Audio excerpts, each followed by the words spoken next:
The unrest in the days that followed George Floyd's murder impacted many communities. Tonight, Kent Erdahl takes us to one neighborhood around the 3rd Precinct, still in recovery 5 years later.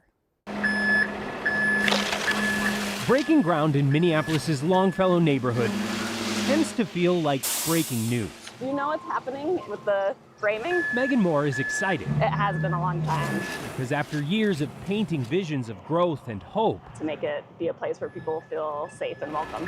her neighborhood is now adding a new safe and welcoming space. This lot is being transformed into a temporary soccer field and outdoor gathering area with what remains of state funding and community fundraising to help revitalize Lake Street. Following the uprising and riots sparked by the murder of George Floyd. The damages that we calculated were a little over $250 million just on Lake Street. Yusra Mohamud Yeah. with the Lake Street Council says in the immediate aftermath of the devastation, some damaged and displaced businesses were revitalized and rebuilt thanks in part to an influx of support. We were able to get $12 million in donations from 70,000 donors from all over the world.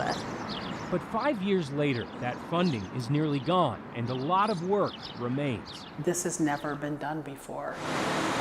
Janice Downing is co-owner of the historic Coliseum building, which somehow withstood the outrage. And so this is from the smoke and the fire coming up, the sprinklers coming down, and it created this image. And rather than painting over it everywhere, we intentionally kept this wall so that we could actually remember Mr. George Floyd. Renovating the 85,000 square feet of business and community space here required $28 million, and filling it is still a work in progress. It'll be a year on Juneteenth. But she knows how lucky they are, considering that field across the street was once another historic building. It's still surreal that that fell and this building stood.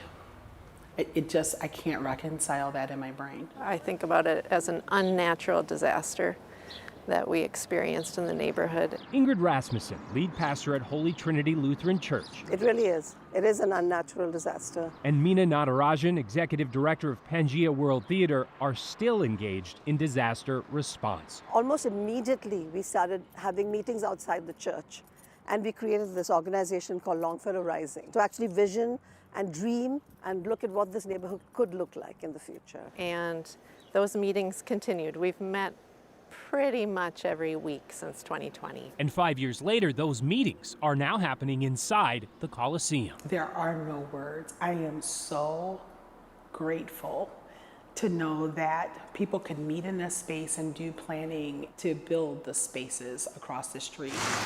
And she's not just talking about that temporary soccer field. This is the original site. Wilmar Delgado is leading a new long-term, much more permanent development plan for the lot. First floor commercial and 4 to 5 floors of housing on top. Low-income housing and market rate housing. You want to recreate downtown? Yeah, exactly. That is what we want to do. Because this used to be a downtown.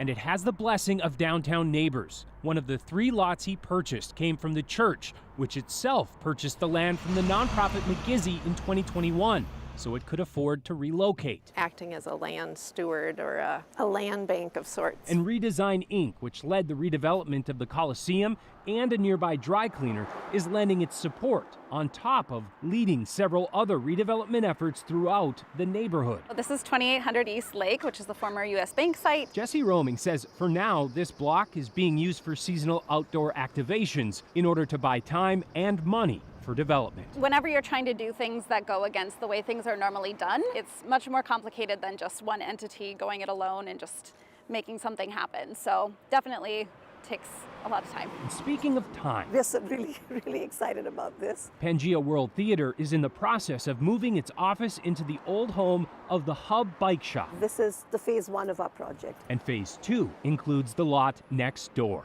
We're going to build a performance/rehearsal space here, which is going to be much bigger than our current rehearsal space. Neither the theater nor the downtown development will happen quickly. To complete, maybe between 5 to 6 years. But it's a future worth waiting for. It takes time and energy to sort of come out of trauma and disaster. And in some ways, we'll never come out of it. It's just part of our story now. In downtown Longfellow, It just feels great to be a part of that village. Kent Erdahl, KARE 11 News.